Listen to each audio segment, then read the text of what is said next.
Novartis je leta 2018 podpisal mednarodno koalicijo za enako plačilo, EPIC, katere del je tudi plačna transparentnost.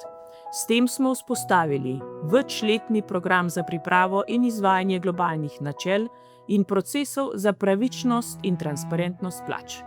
Pri nas redno spremljamo enakost plač na podlagi globalne metodologije, osredotočamo se na objektivno oceno kandidatov in odpravljamo morebitne pristranskosti pri določanju plač, na primer zgodovinski plačni podatki, neenakost med spoli.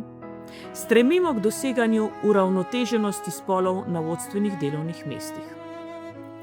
Novartis, tako kot večina globalnih podjetij, ima vrednotenje delovnih mest vzpostavljeno že daljše obdobje, in sicer na podlagi zahtevnosti in odgovornosti del na delovnem mestu ter pričakovane izobrazbe.